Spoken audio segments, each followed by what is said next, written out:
Video को देखने के बाद अगर वीडियो पसंद आए तो लाइक शेयर एंड सब्सक्राइब करना मत भूलिएगा बच्चों। Thank you so much. नमस्कार વિદ્યાર્થી મિત્રો, કેમ છો? મજામાં? બરાબર. તો આપણે વાત કરી રહ્યા હતા પ્રકરણ નંબર 5.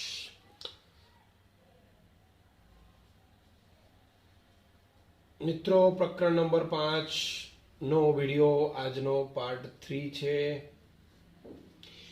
તો વિડિયો પાર્ટ 3 ની અંદર આપણે થોડુંક બેઝિક પાછું આજે થોડુંક રિવિઝન કરી લઈએ। પ્રકરણનું નામ છે મિત્રો ચુંબકત્વ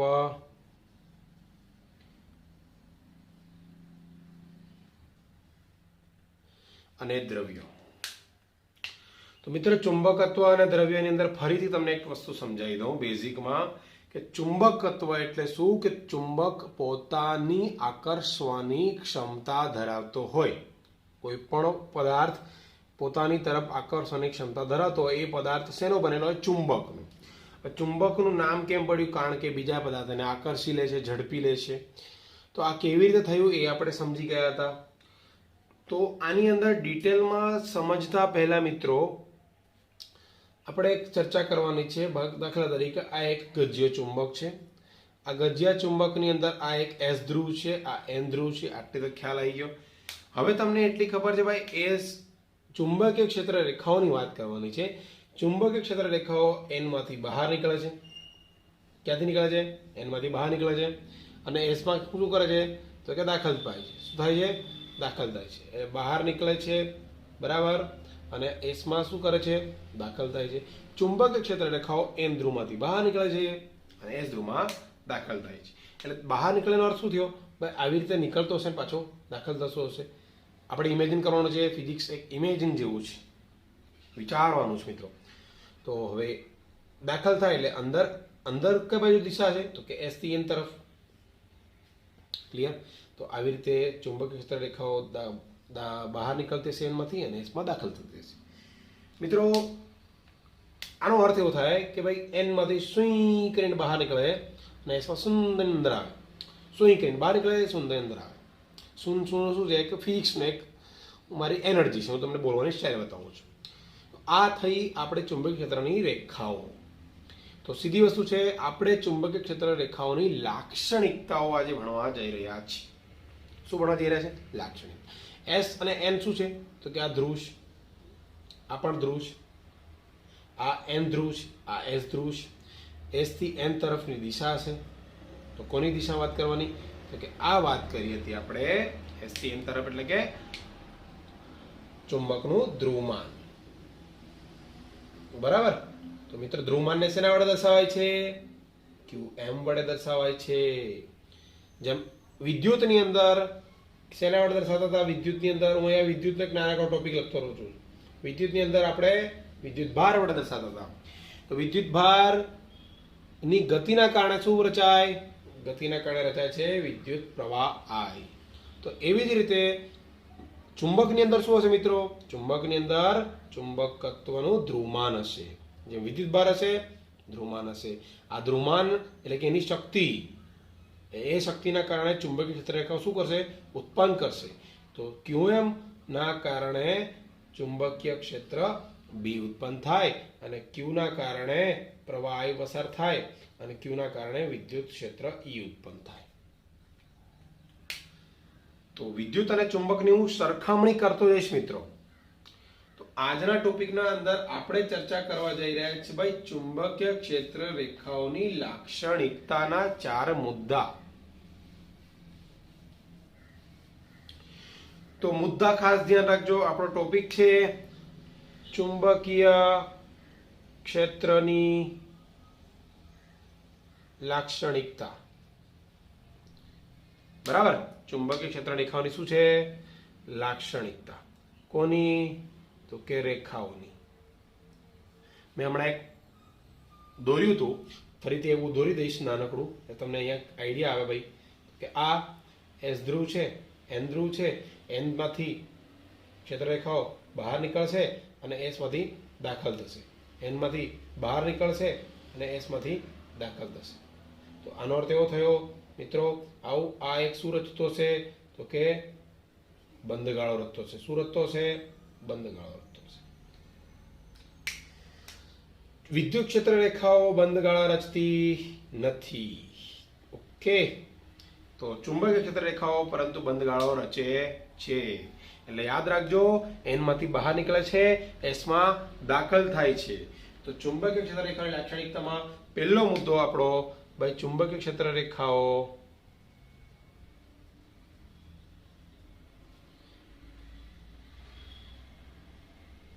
બંધ ગાળા રચે છે. શું રચે છે? ચુંબકીય ક્ષેત્ર રેખાઓ બંધ ગાળો રચે છે. મુદ્દો મેં એનો ઉપયોગી છે મિત્રો.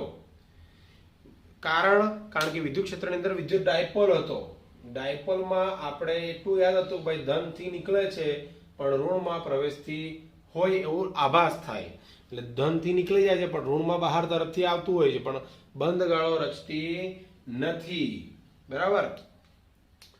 તો ચુંબકીય ક્ષેત્ર રેખાઓ બંધ ગાળો શેમાં રચે? ચુંબકીય ક્ષેત્ર રેખામાં, તેમાં બંધ ગાળો રચે છે. હવે આ ચુંબકીય ક્ષેત્ર રેખા પર આપણે જો કોઈ સ્પર્શક દોરીએ, મિત્રો આ સ્પર્શક છે. સ્પર્શક એટલે તો કે તેના પર લંબ ઘટક આ દિશામાં, તો શું સૂચવે છે? તો ચુંબકીય ક્ષેત્રમાં દોરેલો ચુંબકીય ક્ષેત્ર રેખામાં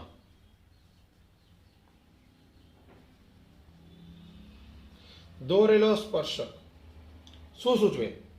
દાખલા તરીકે અહીંયા સ્પર્શક હોય તો અહીંયા દોરશું, અહીંયા દોરશું સ્પર્શક, તો શું દર્શાવે? તો આ દર્શાવે છે ચુંબકીય ક્ષેત્રની દિશા. બીજો પોઈન્ટ ખ્યાલ આવી ગયો? ચુંબકીય ક્ષેત્રમાં કોઈ પણ બિંદુએ દોરેલો સ્પર્શક એ ચુંબકીય ક્ષેત્રની દિશા દર્શાવે છે, એટલે કે બી ની દિશા બતાવે છે. કોઈ પણ બિંદુ તમે દોરો, દાખલા તરીકે આ બિંદુ દોરો તો સ્પર્શક કઈ બાજુ હશે? આ બાજુ. આ બિંદુ દોરો, સ્પર્શક કઈ બાજુ હશે? આ બાજુ. એટલે બધી ચુંબકીય ક્ષેત્ર રેખાઓ ફરીથી દિશા દર્શાવે છે કોઈ પણ બિંદુએ દોરેલો સ્પર્શક. ત્યારબાદ આપણે વાત કરીએ તો ચુંબકીય ક્ષેત્રમાંથી દાખલા તરીકે એવું કહી શકું કે આ ક્ષેત્રફળ છે. તો હવે અહીંયા જુઓ તમે, અહીંયા આટલું ક્ષેત્રફળ છે, બરાબર. તો આ ક્ષેત્રફળમાં ચુંબકીય ક્ષેત્ર રેખાઓ બહુ વધારે પડતી ગીચ છે. તો એવું કહી શકો કે ચુંબકીય ક્ષેત્રમાંથી પસાર થતી ક્ષેત્ર રેખાઓની સંખ્યા એ શું દર્શાવે? એની તીવ્રતા. એટલે આપણે લખી શકીએ મિત્રો, એકમ ક્ષેત્રફળમાંથી કેટલામાંથી પસાર થતી કોણ ક્ષેત્ર રેખાની સંખ્યા શું બતાવે છે? એ તીવ્રતા બતાવે. શું બતાવે? કોની તીવ્રતા? ચુંબકીય ક્ષેત્રની તીવ્રતા કેટલી છે તેવું બતાવે છે. ક્લિયર? એટલે જેમાં આપણે કહી શકીએ ભાઈ આ ક્ષેત્ર રેખા ઓછી છે તો આની તીવ્રતા ઓછી. અહીંયા ક્ષેત્ર રેખાઓ બહુ ગીચોગીચ છે, જેટલી ગીચોગીચ એટલું ક્ષેત્ર તીવ્રતા કેવી હોયગા? વધારે હોયગા. 3 મુદ્દા મિત્રો થઈ ગયા. ચોથો મુદ્દો સીધી વસ્તુ છે, એક આકૃતિ દોરીને સમજાવું છું. તો એક ક્ષેત્ર રેખા આ બાજુ છે, બીજી ક્ષેત્ર રેખા આવું એમ કે છે. ભાઈ બે ક્ષેત્ર રેખાઓ ક્યારે એકબીજાને છેદે નહીં, એકબીજાને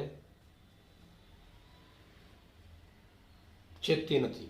ક્યારે પણ બે ક્ષેત્ર રેખાઓ એકબીજાને છેદતી નથી. સીધી વસ્તુ છે, કારણ કે આપણને કીધેલું જ છે મિત્રો, ચોખ્ખું અને સ્પષ્ટ. ભાઈ એન માંથી બહાર નીકળે છે, એન માં દાખલ થાય છે. એટલે સીધી વસ્તુ છે ભાઈ, અહીંથી બહાર નીકળતી હોય અને પેલો બીજી બે ક્ષેત્ર રેખા બહાર નીકળતી હોય, આ એકબીજાને સમાંતર રહેવાની છે, કોઈ એકબીજાને ટકરાવાની નથી. જો ટકરાઈ જાય બે ક્ષેત્ર રેખા એકબીજાને છેદે, જો બિલથી છેદે તો છેદન બિંદુ પાસે સ્પર્શક એટલે દિશાઓ બદલાઈ, દિશા શું થઈ જાય? બદલાઈ જાય. અને ચુંબકીય ક્ષેત્રની દિશા બદલાવાની નથી, એટલે ચુંબકીય ક્ષેત્ર એકબીજાને છેદવાની નથી. ક્લિયર? તો 4 મુદ્દા ફરીથી રિપીટ કરું છું મિત્રો. રિપીટમાં એવું આવ્યું ભાઈ, પહેલું ચુંબકીય ક્ષેત્ર રેખાઓ એન માંથી બહાર નીકળે છે, એસ માં દાખલ થાય છે, બહાર નીકળે છે, દાખલ થાય છે. એટલે ચુંબકીય ક્ષેત્ર રેખાઓ કેવું ગાળો રચે છે? બંધ ગાળો રચે છે. એમાં વિદ્યુત ડાયપોલ બંધ ગાળો રચતો નથી. ચુંબકીય ક્ષેત્ર રેખાઓને કોઈ બિંદુએ દોરેલો સ્પર્શક શું બતાવે છે? તો એ બતાવે છે ચુંબકીય ક્ષેત્ર રેખાઓની દિશા. જો જે વિસ્તારમાં ક્ષેત્ર રેખાઓ વધારે હોયગા એ વિસ્તારમાં ચુંબકીય ક્ષેત્ર વધુ, તીવ્રતા વધુ હોયગા. જે વિસ્તારમાં ચુંબકીય ક્ષેત્રની દિશા એટલે કે રેખા બહુ ઓછી તો તે વિસ્તારમાં ચુંબકીય ક્ષેત્રની તીવ્રતા બહુ ઓછું. એટલે એકમ ક્ષેત્રફળમાંથી પસાર થતી ક્ષેત્ર રેખાની સંખ્યા શું બતાવે? શું બતાવે છે? તીવ્રતા બતાવે છે. શું બતાવે છે? તીવ્રતા. અને બે ચુંબકીય ક્ષેત્ર રેખાઓ કદી પણ એકબીજાને છેદતી નથી. મિત્રો ખૂબ જ અગત્યનો ટોપિક. સેમ આવો ટોપિક આપણે ભણી ગયા છે ચેપ્ટર નંબર 1 માં ચુંબકીય ક્ષેત્ર રેખાઓની લાક્ષણિકતા. ઓકે, હવે આપણે આપણા નવા ટોપિક પર મિત્ર જોઈએ. આ ખાસ ધ્યાન આપજો, આકૃતિ પરથી સમજણ પડશે. તો નવા ટોપિકની શરૂઆત કરવા જઈએ મિત્રો. નવો ટોપિક આપણો સેમ ચેપ્ટર નંબર 1 જેવો છે, થોડોક અલગ છે. ભાઈ ચુંબકત્વ માટે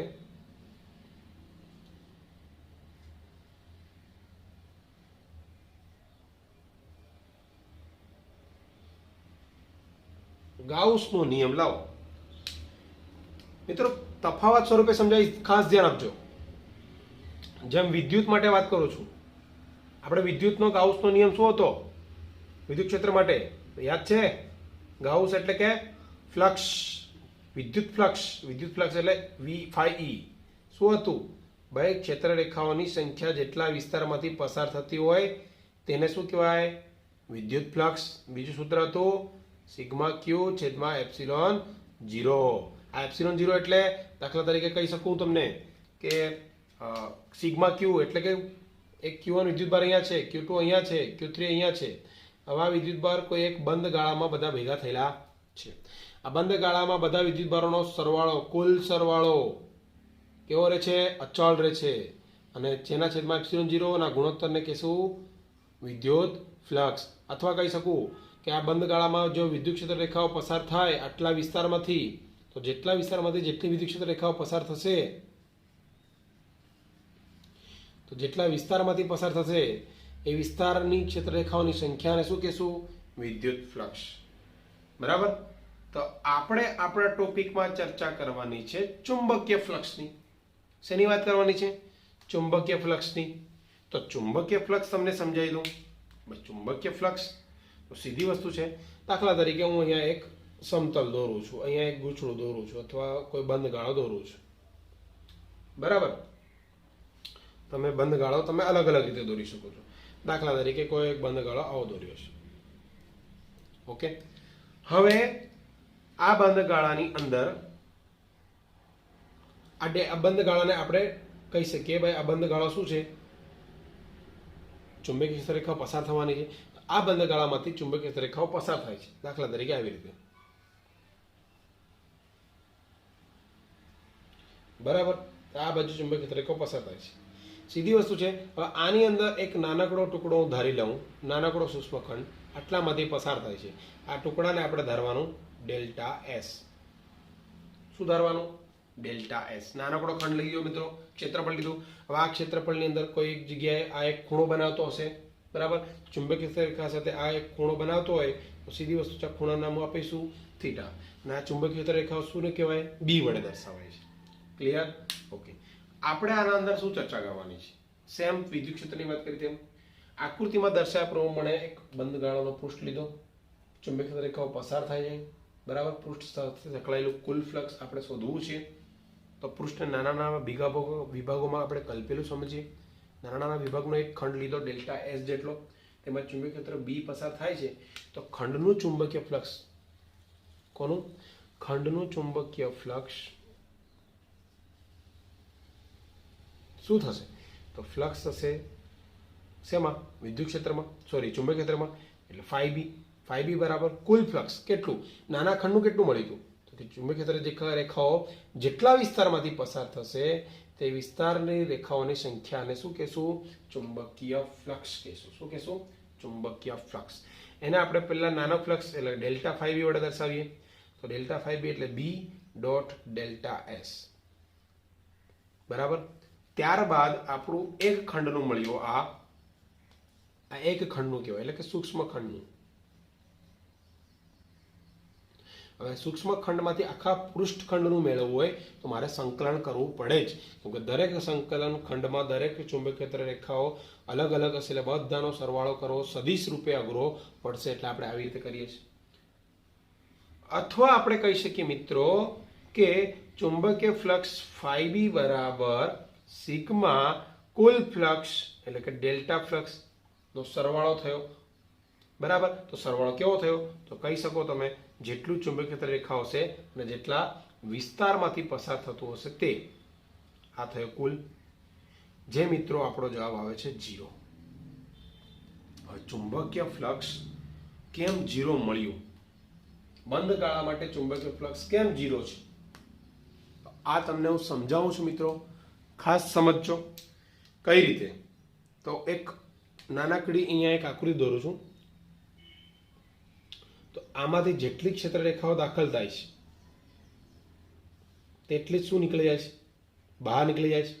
કોઈ રોકાય છે? ના, કોઈ રોકાતી નથી. દાખલા તરીકે એન અને એસ ધ્રુવ છે, આમાંથી જેટલી ક્ષેત્ર રેખાઓ નીકળે છે એટલી જ બહાર નીકળી જાય છે. એટલે એનો અર્થ એવો છે કે જેટલી વિદ્યુત ચુંબકીય ક્ષેત્ર રેખાઓ દાખલ થાય છે તેટલી જ ચુંબકીય ક્ષેત્ર રેખાઓ બહાર નીકળી જાય છે. તો દાખલ થાય અને બહાર નીકળી જાય, કોઈ પણ વધતું નથી, તો કશું જ નથી. તો તેથી તેનું ચુંબકીય ફ્લક્સ કેટલું ગણાય? 0. બરાબર. ચુંબકત્વ માટે ગાઉસનો નિયમ શું થયો? કે કોઈ પણ બંધ પૃષ્ઠમાંથી પસાર થયેલ પરિણામી કુલ ફ્લક્સ કેવું મળે છે? 0 મળે છે. ફરીથી, કોઈ પણ બંધ પૃષ્ઠમાંથી સંકળાયેલ કુલ ચુંબકીય ફ્લક્સ શું થાય છે? 0 હોય છે. આને ચુંબકત્વ માટે ગાઉસનો નિયમ કહેવાય છે. તો એને આપણે લખવું હોય તો મિત્રો એવું લખી શકીએ, ભાઈ કોઈ પણ બંધ પૃષ્ઠ એટલે રાઉન્ડ, કોઈ પણ બંધ પૃષ્ઠ સાથે સંકળાયેલ કુલ ચુંબકીય ફ્લક્સ એ કેટલું મળે છે? પરિણામી 0 મળે છે. તો આ સમીકરણને આપણે ચુંબકત્વ માટેનો કયો નિયમ કહીશું? ગાઉસનો નિયમ કહીશું. બરાબર. ફરીથી રિપીટ કરું છું મિત્રો, ચુંબકત્વ માટે ગાઉસનો નિયમ જેમ વિદ્યુત ક્ષેત્ર માટે હતો એ જ ફક્ત વિદ્યુત ક્ષેત્ર માટેનું સૂત્ર શું થયું હતું? તો જોઈ શકો છો, બી ની જગ્યાએ આવશે શું? ઈ આવશે. શું આવશે? ઈ. બાકી તો ક્ષેત્રફળ તો એનું એ જ હતું, પણ ફાઈ એમ ની જગ્યાએ આવશે ફાઈ ઈ. ક્લિયર? તો આ થઈ મિત્રો આપણી ચુંબકત્વ માટે ગાઉસનો નિયમ. ખૂબ જ અગત્યની થિયરી છે, ખાસ સમજીને વાંચજો.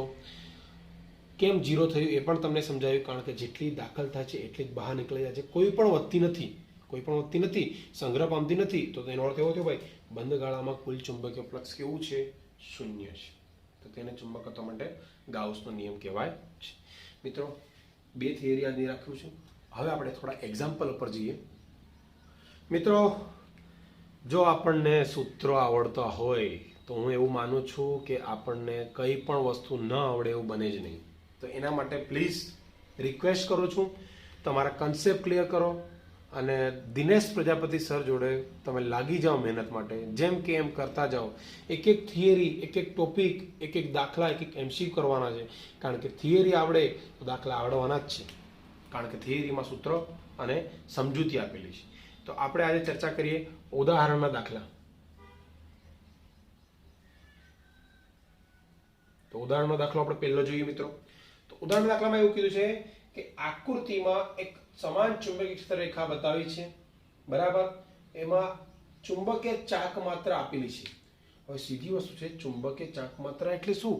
તો આ તમને ખબર હોય છે ભાઈ, એને કહેવાય એમ. એમ એટલે શું? ચુંબકીય ચાક માત્રા. બરાબર. ચુંબકીય ચાક માત્રા કેટલી આપી છે? 6.7 10 - 2 એમ્પિયર × મીટર સ્ક્વેર. ચુંબકીય ચાક માત્રા એટલે ચુંબકીય ડાયપોલ મોમેન્ટ જ કીધું છે મિત્રો. એને ચુંબકીય ડાયપોલ મોમેન્ટ કહેવાય. બરાબર, ભૂલી ના જતા. અને જડત્વની ચાક માત્રા એટલે કે આઈ આપેલી છે. આઈ બરાબર થાય છે 7.6 10 - 6 કિલોગ્રામ મીટર સ્ક્વેર. હવે એવું કીધું છે કે તે 6.70 સેકન્ડ એટલે સમય આપ્યો છે 6.70 સેકન્ડનો. 10 દોલનો પૂરો કરે એટલે દોલનોની સંખ્યા એટલે n કહેવાય. તો n એટલે 10 દોલનો આપ્યા છે. બરાબર. કીધું છે ચુંબકીય ક્ષેત્ર કેટલું થાય મિત્રો? બી કીધું છે મિત્રો. ખાસ તો તમને વર્ડ આવડવો જોઈએ, શબ્દો આવડવો જોઈએ ને. આ શબ્દોનો ભંડોળ ભેગો કરવાનો છે. તો દોલનો માટેનું એક સમીકરણ તમે જોઈ ગયા હતા. ચુંબકીય ક્ષેત્રનો આવર્તકાળ અને જડત્વની ચાક માત્રા આધારિત એક આવું સૂત્ર જોઈ ગયા હતા. T બરાબર 2π / I/mv. I કોઈ પ્રવાહ નથી મિત્રો, આ છે જડત્વની ચાક માત્રા. એ આપ્યું છે. બી નથી આપ્યું, બી શોધવાના છે. એમ એટલે આપણે વાત કરીએ તો કે ચુંબકીય ચાક માત્રા. હવે આવર્તકાળ, આપણને આવર્તકાળ પણ નથી આપ્યો, તો પહેલા તો આવર્તકાળ મેળવી લઈએ. તો આવર્તકાળ એટલે શું? તો કે આવર્તકાળ એટલે જેટલા સમયમાં દોલનો પૂરા કર્યા હોય તે. બરાબર, જેટલા સમયમાં દોલનો પૂરા કર્યા એને આવર્તકાળ કહેવાય. તો સમય કેટલો આવ્યો? 6.70. કેટલા દોલન? 10 દોલન. તો શું કહેવાય? 1 પોઈન્ટ આગળ ખસી જશે, ભાગાકાર કરતા 0.67. આ મળી ગયો ટી. મળે આપણને આવર્તકાળ, જે 20 સેકન્ડમાં છે. તો આપણે બી શોધવાના છે. તો આ બીને કરતા કરવા માટે મારે વર્ગમૂળ કાઢવું પડે મિત્રો. તો અહીંયા ધ્યાન આપજો. ટી બરાબર વર્ગમૂળમાં આઈ છેદમાં એમ બી. ઓકે, આઈ છેદમાં એમ બી બંને બાજુ વર્ગ કરતો તો ટી નો વર્ગ 2 નો વર્ગ 4, પાઈ નો વર્ગ, વર્ગમૂળ નીકળી ગયું આઈ ના છેદમાં એમ બી. આમાંથી મારે બીને કરતા કરવું, ભાઈ બીને હું ઉપર લઈ જઈશ. તો ઉપર લઈ જઈએ તો ભાઈ પેલું ઉપર વાળું તો એવું ને એવું જ રહેશે. 4π² આઈ છેદમાં ટી નો વર્ગ નીચે આવશે. બસ, તો આની અંદર કિંમત મૂકી દો. 4 ગુણ્યા પાઈ એટલે 3.14 નો વર્ગ. આઈ જડત્વની ચાક માત્રા કેટલી આપી છે? 7.5 10⁻⁶ છેદમાં ટી. મળી ગયા 0.67. મિત્રો પતી ગયો દાખલો આપણો. બસ, તો ગણતરી કરવાથી તમારો દાખલાનો જવાબ કેટલો આવે છે? દાખલાનો જવાબ કેલ્ક્યુલેટર કરતા જાઓ, અને છેદમાં એમ તો હતો જ. બરાબર, એટલે કિંમત મૂકતા તમારો દાખલાનો જવાબ આવે છે 98.27 10⁻⁴. ચુંબકીય ક્ષેત્રનો એકમ છે મિત્રો ટેસ્લા. કેટલા ટેસ્લા? T tesla. ના ફેરવો તો પણ ચાલે. આ થયો ઉદાહરણનો દાખલો. ફક્ત તમારે યાદ રાખવાનું છે સૂત્ર. કયું સૂત્ર?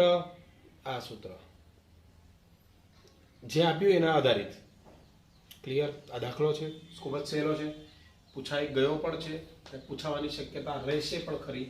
તો મિત્રો પ્લીઝ, દાખલો સહેલો છે, અઘરો નથી, પ્રેક્ટિસ કરવાની રહેશે. ઉદાહરણ 1 પૂરું થઈ ગયું મિત્રો. હવે આપણે ઉદાહરણ 2 પર જઈએ. મિત્રો ઉદાહરણ 2 થોડો મોટો છે પણ નાનો જ છે. એક નાના ગજ્ય ચુંબકને તેની અક્ષ 800 જી જેટલા બાહ્ય ચુંબકીય ક્ષેત્રમાં મૂકવામાં આવ્યો છે. હવે ચુંબકીય ક્ષેત્ર આપેલું છે 800 જી મિત્રો. તો જી એટલે આપણને આગળ ચેપ્ટરમાં જોઈ ગયા હતા. જી એટલે 10⁻⁴ થાય. યાદ રાખવાનું છે મિત્રો. જી એટલે કેટલો? 10⁻⁴. ટેસ્લા મળી ગયું. ઓકે, ક્ષેત્ર સાથે 30 ડિગ્રીનો ખૂણો બનાવે. એટલે ખૂણો એટલે થીટા આવેલો છે 30 ડિગ્રી. જે આપ્યું છે લખતા જાઓ પહેલા, પછી આપણે સૂત્ર બનાવીએ. 0.016 ન્યૂટન ઇન્ટુ મીટર ટોર્ક. મિત્રો ટોર્ક આપ્યું છે 0.016 ન્યૂટન ઇન્ટુ મીટર. બસ, ચાલો શું પૂછ્યું શું છે? ચાલો પહેલું મિત્રો એવું પૂછ્યું છે ચુંબકની ચુંબકીય ચાક માત્રા કેટલી હશે? કયું સૂત્ર વાપરશું? ટોર્ક બરાબર mb sin થીટા. સમાન બાહ્ય ચુંબકીય ક્ષેત્રમાં જ્યારે ટોર્ક મેળવે ત્યારે આવું સૂત્ર મળે છે. થીટા આપ્યો છે, બી આપ્યો છે, ટોર્ક આપ્યો છે. ચુંબકીય ચાક માત્રા એટલે મિત્રો એમ. કરતા કરો. ટોર્ક ઉપર, બી sin થીટા નીચે. ટોર્ક કેટલું આપ્યું? 0.016. બી કેટલું આપ્યું? 800 ગુણ્યા 10⁻⁴. sin થીટા sin 30 ગુણાકાર ભાગાકાર. sin 30 ની કિંમત તમને ખબર હોવી જોઈએ. 1/2. ઓકે, કિંમત મૂકો, સરવાળો કરો, ભાગાકાર કરો. જવાબ તમારો આવશે 4 ગુણ્યા 10⁻⁴. ફેરવો તો ચાલે, ન ફેરવો તો પણ ચાલે. સૂત્ર એમ્પિયર ઇન્ટુ મીટર સ્ક્વેર. ચલો પહેલો ભાગ તો પતી ગયો મિત્રો, સહેલું સૂત્ર હતું. હવે કીધું છે મહત્તમ સ્થાયી સ્થિતિમાંથી મહત્તમ અસ્થાયી સ્થિતિ. મિત્રો આપણે ટોપિક ચર્ચા કરી ગયા હતા ઉર્જાની વાત કરે છે કાર્ય. સીધી વસ્તુ છે કે ભાઈ બીજો મુદ્દામાં તમને કાર્ય પૂછ્યું છે. કાર્ય બરાબર સૂત્ર છે mb cos થીટા. કીધું છે સ્થાયીમાંથી અસ્થાયી. બરાબર, મહત્તમ સ્થાયી.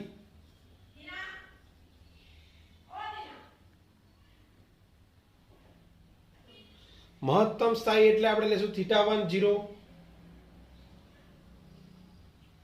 અને અસ્થાયી માટે લેશું θ2 180. જોઈ લેજો મિત્રો, ઉર્જાના સૂત્રની અંદર આપણે બે કેસની ચર્ચા કરી, એક કેસમાં જ આવે છે, તો આપણે cos θ1 ને cos θ2 કરશું. ક્લિયર? તો MB કોમન, અંદર વધ્યા cos θ1 માઇનસ cos θ2, એમ તો મળી ગયો ને, મૂકો અહીંયા 4 10 - 1 ઘાત, બી કેટલો 800 ગુણ્યા 10 - 4 ઘાત. ચલો અંદર cos θ1 θ0 cos 0 cos 180, ગુણાકાર કરો મિત્રો, 4 ગુણ્યા 800 10 - 5 ઘાત, cos 0 ની કિંમત 1 અને cos 180 ની કિંમત -1, એટલે માઇનસ માઇનસ પ્લસ થઈ ગયા. ગુણાકારમાં 2 આવ્યો જવાબ. તો આપણો ગુણાકાર કરવાથી આપણું કાર્ય કેટલું મળે છે? કાર્ય મળે છે 6.4 10 - 2 ઘાત. કાર્યને કમ જૂલ. પછી કે મિત્રો બીજો મુદ્દો. હવે એક છેલ્લો મુદ્દો રહ્યો છે જેની ચર્ચા આપણે કરીએ. તો છેલ્લા મુદ્દામાં શું કીધું છે ચલો જોઈ લઈએ. છેલ્લા મુદ્દામાં કીધું છે આ ગજ્ય ચુંબકની જગ્યાએ તેટલો જ ચુંબકીય ચાકપાત્ર ધરાવતો સોલેનોઇડ મૂક્યો તો આડછેદનું ક્ષેત્રફળ આપ્યું છે 2 ગુણ્યા 10 - 4 ઘાત. દાખલાની અંદર દાખલા છે મિત્રો, 1000 આટા એટલે n આપ્યા છે. પાસા થતા વિદ્યુત પ્રવાહનું મૂલ્ય શોધો. ભાઈ n એ વાળું સૂત્ર હવે તો યાદ કરવું પડશે મિત્રો. તો ચુંબકીય ડાયપોલ મોમેન્ટનું આટા વાળું સૂત્ર યાદ રાખવાનું છે કે અત્યારે ખાલી તમારે m બરાબર NIA, શું યાદ રાખવાનું? n બરાબર NIA. I નો કરતા કરો કામ કે I આપણે શોધવાનો છે, તો m ના છેદમાં NA થઈ જાય. ક્લિયર? બસ તો આમાં m તો મળી ગયા 4 ગુણ્યા 10 - 1 ઘાત છેદમાં n એટલે 1000 આટા, ક્ષેત્રફળ 2 ગુણ્યા 10 - 4 ઘાત. કરતા કરો, I ની કિંમત મેળવી લો. કેટલી મળી? તો કે 2 એમ્પિયર. દાખલો પતી ગયો મિત્રો આપણો. તો આટલું જ રાખીએ છીએ. 2 દાખલા થયા, 2 થિયરી થઈ. ચુંબકીય ક્ષેત્રની ખાલી લાક્ષણિકતાઓ ફરીથી રિપીટ કરાવું છું. થિયરી, ચુંબકીય લાક્ષણિકતા, ગાઉસનો પ્રમેય, ઉદાહરણનો 2 લો અને બીજો દાખલો. તો આટલું આપણો આજનો વિડીયોનો એન્ડ છે. ફરી આપણે કાલથી મળશું. તો એક જ સૂચના, મહેનત કરો, મહેનત કરો, મહેનત કરો. અને મારું સૂત્ર એક જ છે, try and try will be success. જેટલી મહેનત તમારી હશે એટલું સક્સેસ મળશે, મળશે ને મળશે. પ્લીઝ બેઝિકથી સ્ટાર્ટ કરો. અઘરું લાગે તો પહેલાં સહેલું પકડો, પણ તૈયારી કરતા રહો. તૈયારી જેટલી સારી હશે એટલી જ મહેનત સારી હશે, એટલી મહેનત સારી હશે એટલું જ રિઝલ્ટ સારો આવશે. થેન્ક યુ સો મચ મારા વિડીયો જોવા માટે. વિડીયોનો લાઇક કરો, શેર કરો અને સબસ્ક્રાઈબ કરો.